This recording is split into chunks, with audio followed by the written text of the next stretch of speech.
So there was a third grade teacher that was shocked when one of her students came running in and said, you know, the boys, they're throwing cats into the river. Oh, that's terrible. My kids wouldn't be doing that. Sure enough, a few minutes later, another kid wanders into class. Teacher says, why are you late? Kid says, I cannot tell a lie. I was throwing cats into the river. That's cruel. How could you do such a thing? We're going to have to talk about this after class. A few minutes later, another kid walks in late. Why are you late? Can't tell a lie. I was throwing cats into the river. What's with you kids? How can you be so cruel? A few minutes later, another kid walks in. Why are you late? Don't tell me. Throwing cats into the river? How did you know? We're going to have a real tough talk after class. A few minutes later, another kid walks in, dripping wet. Why are you late? I'm Daniel Katz.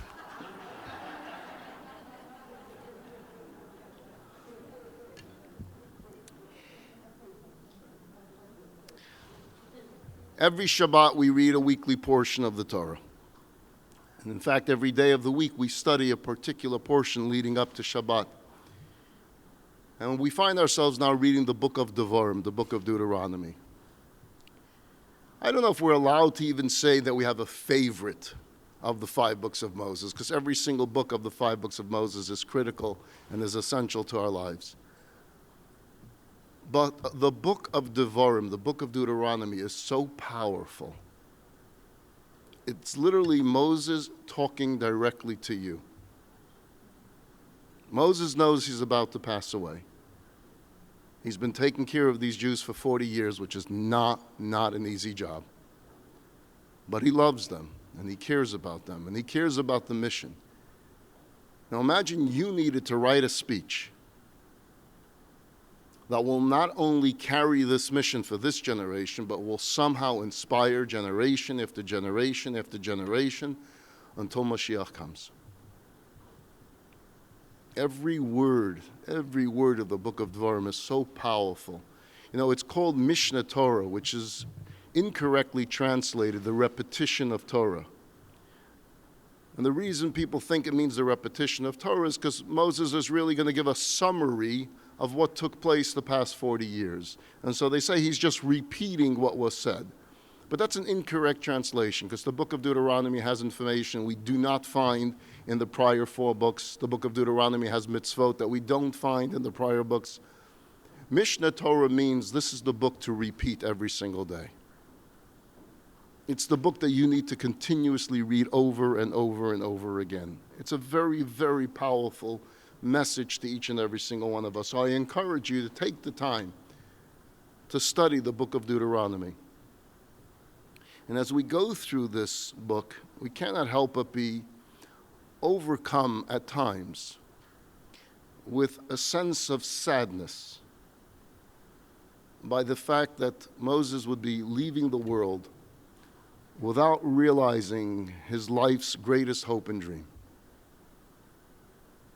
Even as a young child, when I realized that my name Moshe was somehow named after Moses, when it gets to the part that Moses asks God, please let me in, and God says no, I'm disappointed. I'm let down by God. For Moses, I feel for him. He worked hard for you. He's done a good job. He did everything you asked him to do. And he didn't even want this job, and you pushed him into it. And now he's asking for one thing, just let me in, let me in. I took them out of Egypt. I dealt with pharaohs. I dealt with Jews. I dealt with rebellion after rebellion and kvetching after kvetching. We missed the barbecues we used to have in Egypt. We missed the cucumbers we used to have in Egypt. He dealt with complaints about pickles, okay? We missed the sour pickles of Egypt.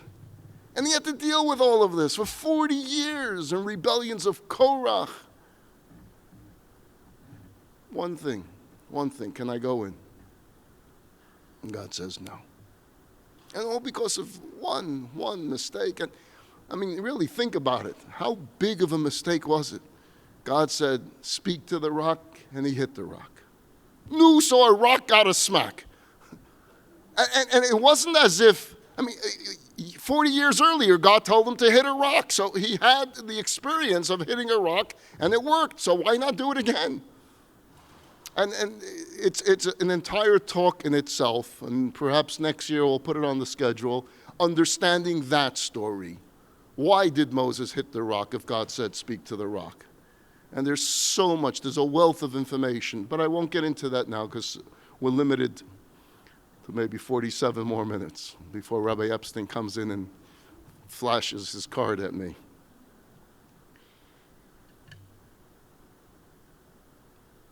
And then you have this scene of Moses climbing Mount Nebo, Har Nevo in Jordan, and he overlooks the promised land, the land that he will never enter. And it has to be one of the most emotional verses of the Torah, where he's seeing it. He's seeing the land that he will not enter.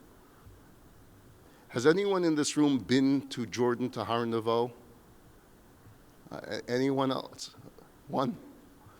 It's powerful. I went there. And you stand on the mountain, and you had a great Jordanian tour guide who pointed out, and there's Jericho, and there's this. You see it as the verse describes it. And then the wind blows, and your hair blows just like Charlton Heston's did in the movie. And you feel for that one moment.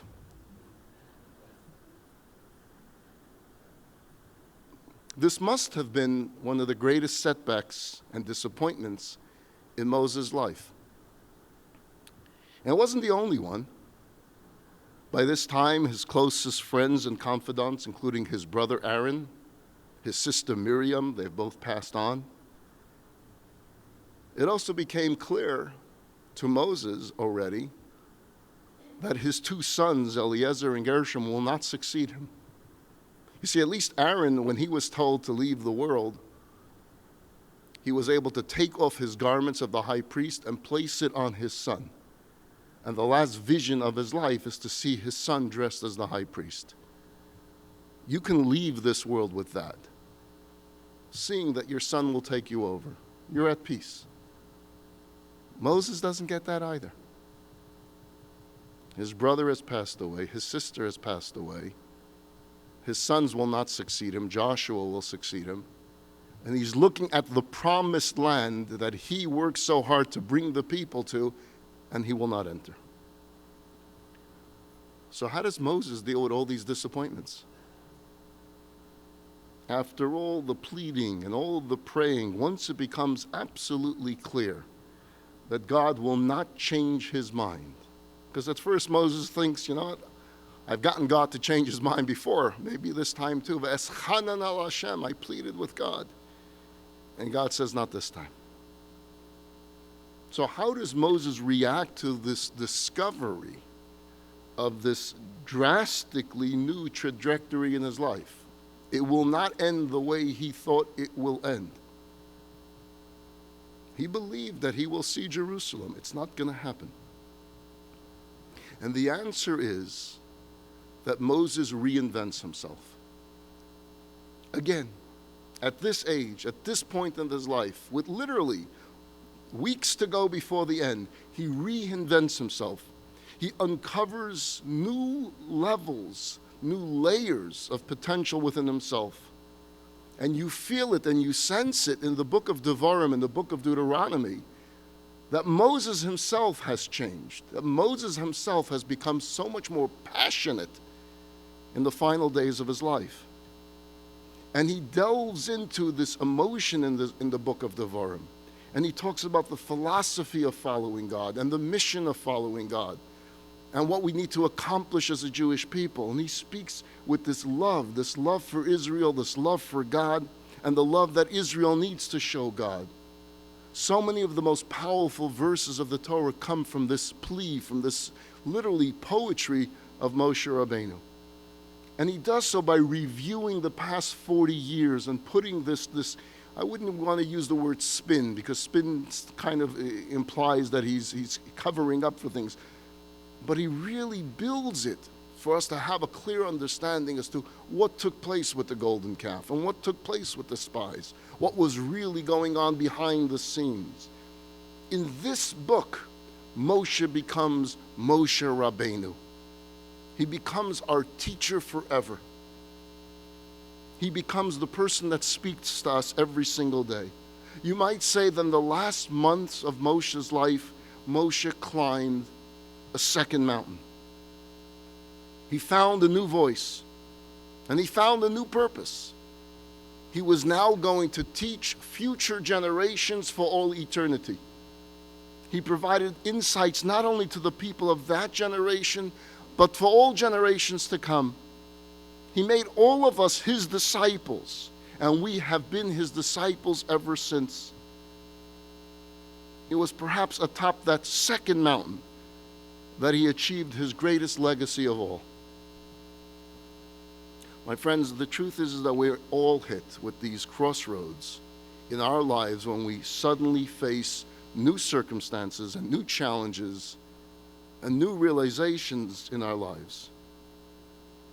And it's not easy when we're hit with that.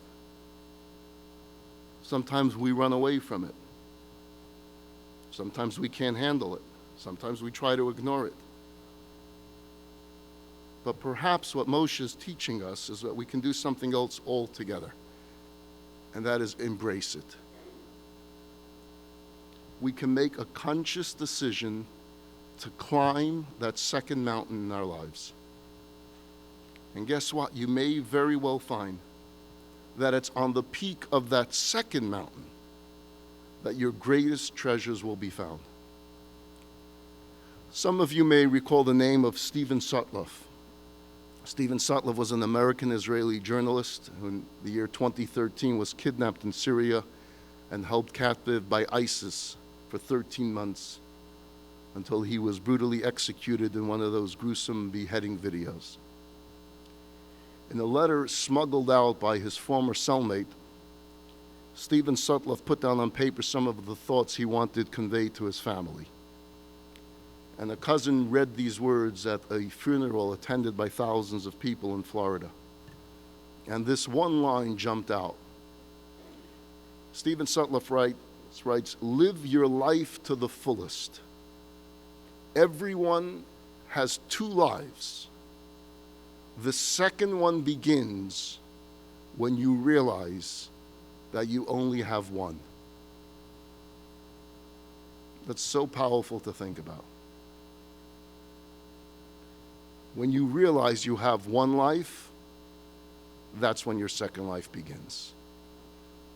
That's when we start climbing that second mountain in life. Sometimes we go on living our lives as if our lives go on forever.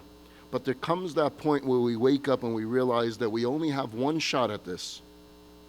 For some, this can happen early in life. Sometimes it's midlife crisis that brings that about, and sometimes it's in our senior years. But inevitably, all of us will get to that stark realization at some point that we only have this one life, and it's not that long. 120 years is not that long, and there's a lot that needs to be done. And when that takes place, when that realization takes place, there's a change that takes place in our minds, that we realize that we focus less on our external accomplishments and more on our internal accomplishments.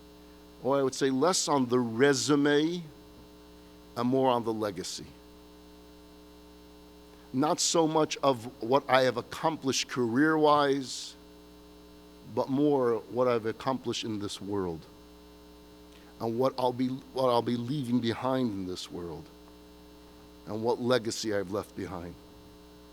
There was a teenager who wrote a question to the Lubavitcher Rebbe. The question was, do Jews believe in reincarnation? I know there was a talk given here yesterday on the same subject. So a teenager asked the Rebbe the question, do we believe in reincarnation? The Rebbe's answer, as usual, was short but cryptic.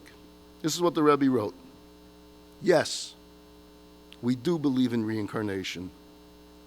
But don't wait until then. Don't wait until then. Now the kid just asked a yes or no question. But the Rebbe looked behind the question. Why are you asking if we believe in reincarnation? Where's the question coming from? The kid wanted to know, is this lifetime all there is? Or is there a second chance? And the Rebbe's concern was, if I tell you there's a second chance, then so what? What happens with this life? Let the next guy worry about it. You know, in golf, there's something called a mulligan, right? So there'll be a mulligan of life. So I can live carefree because it won't be my problem. It'll be the next guy's problem. And so that's what the Rebbe's response is. We believe in reincarnation. We don't believe in procrastination. Accomplish in this lifetime. Do in this lifetime. Make in your mind that this life is your last. Don't think about what will be in the future with your soul. Your focus is this life. This guy made Aliyah to Israel. He's trying to get used to the new bureaucracy. It's kind of difficult. I've heard from people that have made Aliyah that first year of getting used to everything, figuring things out. And one day he gets this strongly worded second notice from the Israeli tax authority saying that his taxes are overdue. All right, so we're back to our fellow in Israel, makes Aliyah. He gets this second notice from the tax authority that you're late in paying your taxes. He's afraid, he's frightened. What happens? Who knows what's going to be here?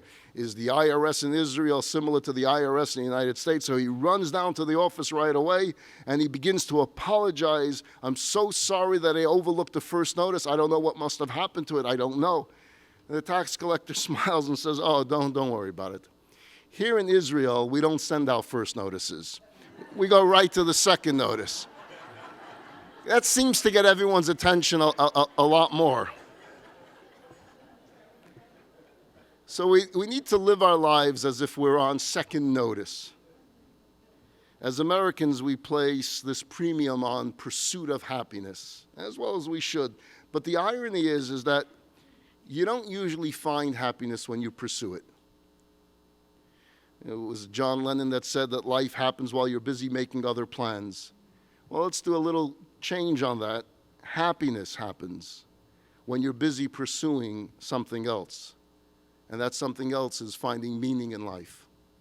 If we pursue finding meaning in life, we somehow find happiness. See, what's the difference between happiness and meaning? For one thing, happiness is largely about satisfying needs and wants. And meaning is more about purpose. It's more about what has to be done. How your life as a whole, past, present, and future. Happiness is always associated with taking, and meaning is more about giving. In the words of Viktor Frankl that we have heard in this retreat numerous times, and I strongly recommend, if you haven't read his book, to read his book. The way to find meaning is not to ask what we want from life. Instead, we should ask what life wants from us. Life is a task, Viktor Frankl said. And the religious person experiences his existence not simply as a task, but as a mission. He's aware that they are being summoned by a source, and that source is God. You know, we read throughout the Torah God summoning people all the time to carry out specific missions. He tells Abraham, go here. He tells Samuel the prophet to do this. He tells Jonah to do this. God gives very specific instructions to the characters of the Bible. You ever wonder why in this post-prophetic period of time where we don't have prophecies, how come God doesn't come to us and tell us what he wants us to do? Wouldn't it be so much better you get this mission directly from God and he tells you what to do? They had it. We don't seem to have it. How come? And if God does want us to do something, how are we supposed to know it? It would be nice if there was a God email, right? Every morning you got an email from God. This is what you need to do today. You know, you'll still have your free choice. You want to listen or not. At night, you can write him an apology email why you didn't live up to it. See what he says in the morning. You'll be excited to wake up in the morning to get your email from God. So how do we live with this? And the answer is that really God does communicate with us, yes, differently than in the era of the prophecies. But at times you know it. You know something has been set up by divine providence. And you know that circumstances have arranged themselves in a way that God is speaking to you. And you need to open your eyes, you need to see it, and you need to act upon it. A number of years ago, there was this strange anomaly in the weather on the East Coast in New York. There was this snowstorm that hit New York in March. And it was a surprise snowstorm, so they weren't prepared for it, they weren't expecting it. And the snow was piling up. The sanitation department wasn't prepared for it. And until they get everything rolling again and getting the salt out, it took a few days. During those few days, they didn't pick up trash. They were too busy dealing with the storm. And so the trash all throughout New York was piling up. Finally, after a number of days of overflowing trash cans, they're going to start catching up. And they have now 24-hour shifts going with sanitation trucks going out to pick up trash. It's 2 a.m. in the morning. It's in Kew Gardens. And Rabbi Kalman Epstein hears the sounds of sanitation trucks. And he realizes that they must be doing middle of the night shifts, but he didn't take his cans out. His cans are still on the side of his house. And he doesn't want them piling up anymore. So he gets up at 2 a.m. to take his trash cans and schlep it out so that the truck should take it. By the time he's schlepping his trash cans out, the truck is right there, right in front of his house. And this sanitation man says, "You look like a rabbi, are you?" To which he says, "I am." To which this fellow says, "Good, I need a rabbi. My mother passed away 2 hours ago. And I don't know what to do. Because you see, my siblings, I know they want to just cremate her. And they're the majority. But I have a hard time with it. They don't know yet that she passed away. I don't want to tell them, but I have to tell them. My father was given a proper burial, a Jewish burial. I want my mother to be given that Jewish burial. But I know it was costly. And I know they don't want to spend the money. But my mother, although we weren't religious, there's one thing she always did. Every Friday she lit Shabbat candles. And she was so religious about that, she knew exactly what time. She would find out what time to light the candles, and she always lit the candles. And I feel that a woman that lit candles every Friday should have a Jewish burial. What should I do? So the rabbi says, what should you do? You'll call the person I'm going to tell you to call. You will tell him that I asked you to call him. You will tell him to make all the arrangements for you. And if additional funds will be needed, I will raise those funds for this burial to take place.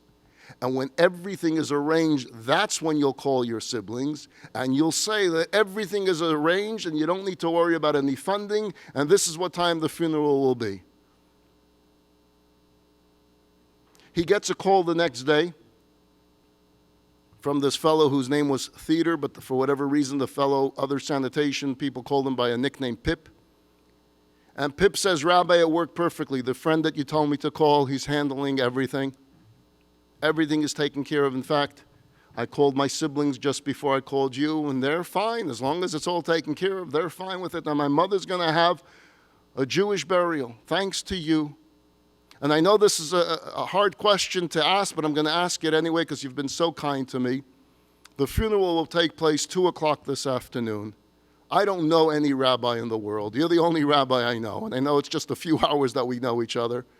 But will you do us the honor of being the rabbi to officiate at this funeral?" Now, although the funeral was taking place 2 hours away and it's still snow on the ground, he immediately said, "Of course I will." And he went and he officiated at this funeral. And in thinking this over and in writing and speaking about this, Rabbi Epstein comments, you just think about the providence that had to take place here for this to happen. A snowstorm taking place in March, a sanitation truck coming at 2 a.m., him awakening by the sound of the sanitation truck, schlepping trash cans out to be right there at that particular moment, him knowing someone in the funeral business, everything that had to happen. And he said, I had no doubt that this was God talking to me, saying, you need to get involved. This woman needs a kosher Jewish burial, and you need to do it.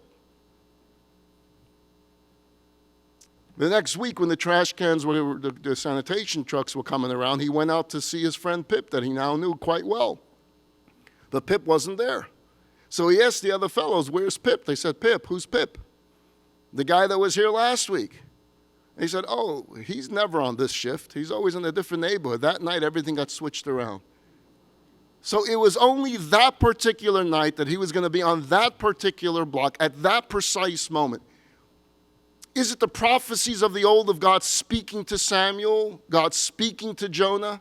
It's slightly different, but God does speak to us. He speaks to us through providence. And he tells us that he wants us to climb mountains, that there are things he needs us to do for him. It's up to us to decide if we're going to listen to these messages or not. It's easy to ignore it. It's easy to put your head back on the pillow and go back to sleep. Let someone else worry about it. So how do we know if we're being called upon to perform a mission? The answer is you know. You really do know. It's a question if you want to hear it. You sense it. If there's something that's being presented to you in your life, an opportunity where you have to heal someone, to help someone, to befriend someone, to inspire someone, and that's being presented to you, it's because God's calling out to you to say, I need you now. I need you now. You can choose. You're going to climb this mountain, or you're going to stay in the valley. Here's a question to think about. If you put an envelope with $1 million in a homeless person's cart, but he doesn't realize that he has it, is he rich or is he still poor?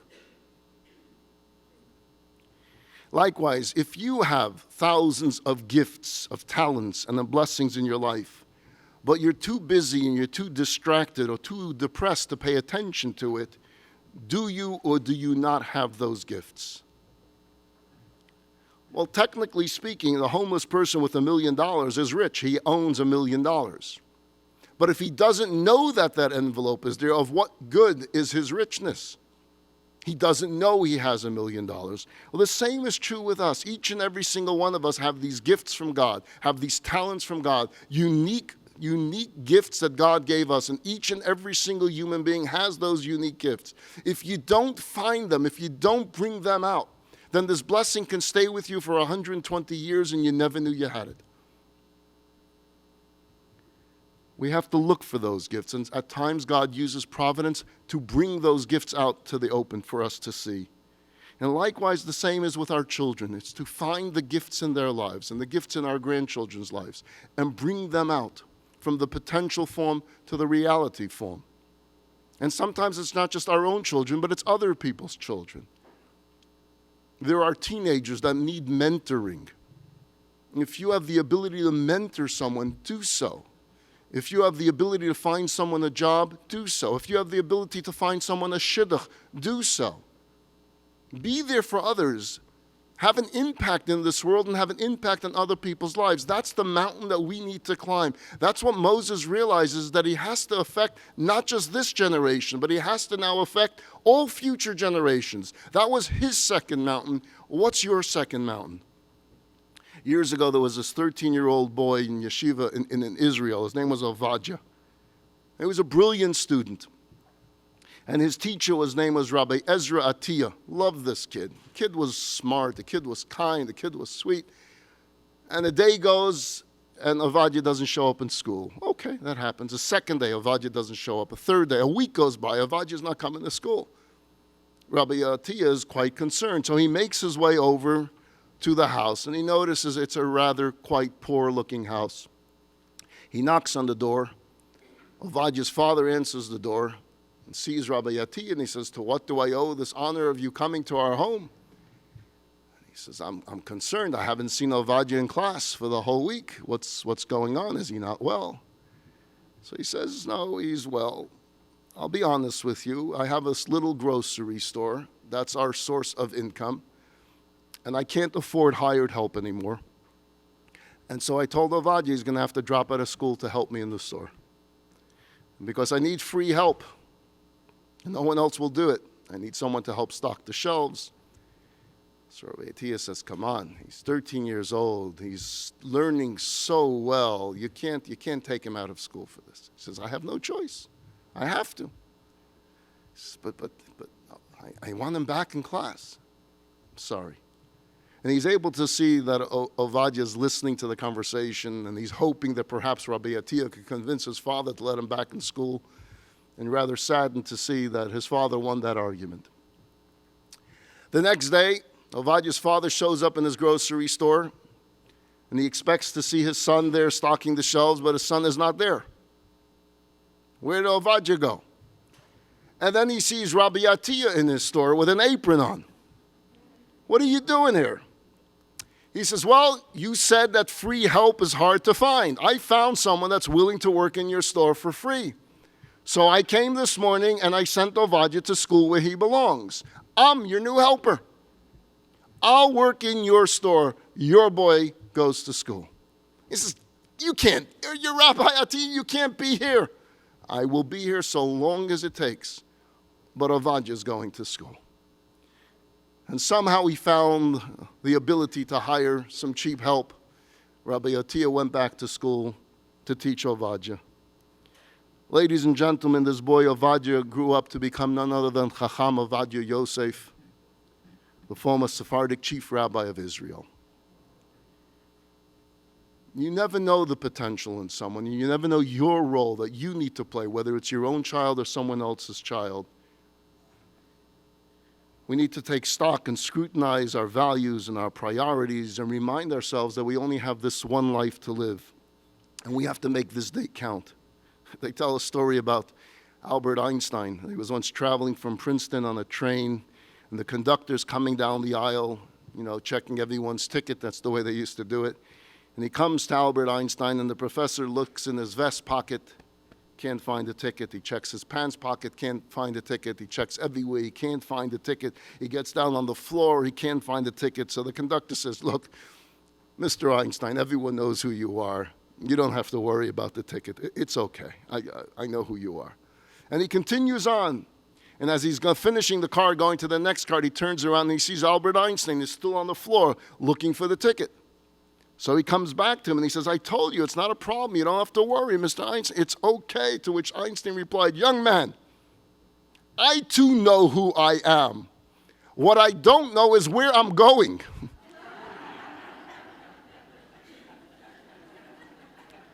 Sometimes you can be the master of the greatest theories and ideas, and you still don't know where you're going. So we need to ask ourselves, where are we going, and what are we capable of doing? There's a fellow out in Los Angeles, his name is David Stauber. He's an attorney in Los Angeles he was raised in a religious home. By the time he went to college in the 60s, he had lost all interest in Judaism. And between the rebellious culture of the 60s and this general sense of skepticism that he was happy to leave it all behind. He got married. His wife's name is Jackie. They kept a kosher home, but that was because that's what Jackie wanted, not his. After he graduated from law school, David and Jackie took a trip to Europe. And while touring Greece, they were in a terrible car accident. And Jackie's back was broken, and she became semi-paralyzed. She was then airlifted, transferred from Greece to Cedars-Sinai Hospital in Los Angeles. And Rabbi Shlomo Kunin was making his rounds and came into Jackie Stauber's room, heard the story, and said, you must write a letter to the Lubavitcher Rebbe, which she did. And she got an immediate response and a blessing. And she continued corresponding with the Lubavitcher Rebbe and merited to receive many, many answers from the Lubavitcher Rebbe about her health, guidance, encouragement. 6 months go by after finishing her rehabilitation. Jackie says to the doctors and to her husband, I need to fly to New York now to see the Lubavitcher Rebbe. And the doctors say, you're not making that trip. And Jackie Stauber is a woman that's quite stubborn, and she says, yes, I am. You'll figure out how to do this, but I need a private audience with the Rebbe. And arrangements are made, An appointment is made for her and her husband to see the Lubavitcher Rebbe. They're waiting outside the Rebbe's room for their appointed time. And the Rebbe's secretary gives David a blank piece of paper and says the way it works is you write your questions and your requests for the Rebbe on a note. And when you come into the Rebbe's office, you hand the Rebbe the paper. The Rebbe will read the note and the conversation will begin. David Stauber says to the Rebbe's secretary, I'm here to ask for nothing. I'm here just to accompany my wife. This is her business. This is her desire. I have nothing to do with this. I will stand in the back of the room. I will say nothing, do nothing. This is not my thing. The Rebbe's secretary says, okay, cut it out. Write your question. So he writes this. If God is so great, why does he insist on all these tiny details? That's all he wrote. He comes in, Jackie gives the Rebbe her paper, he gives the Rebbe his note. The Rebbe begins to talk to Jackie Stauber. That conversation takes place. And the Rebbe looks then at David and says, and I don't understand your question. So David Stauber thinks the Rebbe doesn't speak English. I remember Yiddish from my home, so he starts repeating the question in Yiddish. And the Rebbe said, no, I understand English. I don't understand your question. You're making a mistake. It's not for God. It's for us. God wants us to be close to him, and this is the path he gives us how to be close. It's for us. And the Rebbe proceeded to explain to him that all of Judaism is about us connecting to God. God is not this God that wants to frighten us and intimidate us and scare us and dictate to us. That's not the relationship we have. It's a loving relationship. And he says, at that moment, my life turned from darkness to light. Everything changed in that one moment because I realized that everything I thought about religion and everything I thought about God was all incorrect up until that point. There's a P.S. to this story. The doctors had told Jackie that she will never have children due to the accident. The Rebbe disagreed. The Rebbe said, you will have children. She went on to have 5 children. She has many, many grandchildren and great-grandchildren. There's a perspective here for all of us. The mitzvahs are not there to give us a hard time. They're not there to stifle us and to restrict us. They're there to elevate us. They're there to enrich us.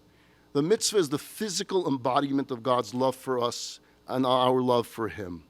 And that's why we say the greatest reward for a mitzvah is the mitzvah itself. That doesn't mean it's always easy. Look, climbing a mountain is not easy. But when you reach that peak, there's a feeling that you have. You know, we just marked 52 years since the event, July 20th, 1969, when American astronauts Neil Armstrong and Buzz Aldrin became the first humans to ever land on the moon. And then 6.5 hours later, Neil Armstrong becomes the first person to walk on the moon. And when he takes his first step, everyone knows the famous line, that's one small step for man, one giant leap for mankind. Think about that line. Because everything that we accomplish in life takes place by steps. We take one step, we take another step, we take another step. That's how we climb our mountains. In this room, there are people on various different levels of religious observance. Some are more observant, some are less observant, but we're all really on one playing field. We all have to keep climbing. And wherever you were brought into this existence, parents were religious, parents weren't religious, that's God's plan for you. Don't judge yourself. Why are you not observant? Perhaps that's the way you were raised. That's the home that God put you in. That's the school that you went to. That's the lifestyle you lived. But you have steps to take. For some, that step is to start learning how to put on tefillin. For some, put on tefillin every day. Your step is something else. But we each have steps to take, and we each need to climb those steps. And though we may not always make it to the top of the mountain, there are times that we will hit that pause, that we won't continue to climb that day. We may need a few days break. Sometimes we even slip down. Mountain climbers will tell you that happens too. but we know we need to get up and continue the climb. We have to put that second mountain into view and start climbing. Not every expedition ends in success. There are setbacks and failures in life. Hey, let's look at Moses. The greatest hero of the Bible did not reach the top of his mountain, at least not the top of the mountain that he wanted to reach. He reached the top of a mountain, not the mountain he dreamed of. We won't always reach that mountain. For each of us, there'll be a river that we will not cross. There'll be a promised land that we won't enter. There will be a destination that we won't reach. Even the greatest life is an unfinished symphony. And we shouldn't feel guilty, and we shouldn't feel frustrated, we shouldn't feel angry, we shouldn't feel defeated that things we hoped to achieve didn't work out that way. At the same time, that doesn't release us from putting in the utmost of effort as human beings and as Jews to do everything we possibly can to continue that climb. And perhaps let us learn from Moses that when our circumstances or our options change, we have to be able to shift gears and to reinvent ourselves if need be and climb that second mountain. Because chances are within that second climb, we'll reach our highest and greatest peak and create that great legacy that we were meant to create. There was a rabbi who passed away at a relatively young age.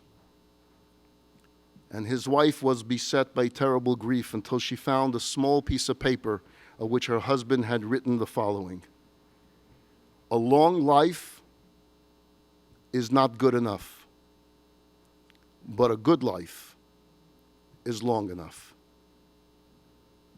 True goodness is not measured by the length of our years, but how we live those years.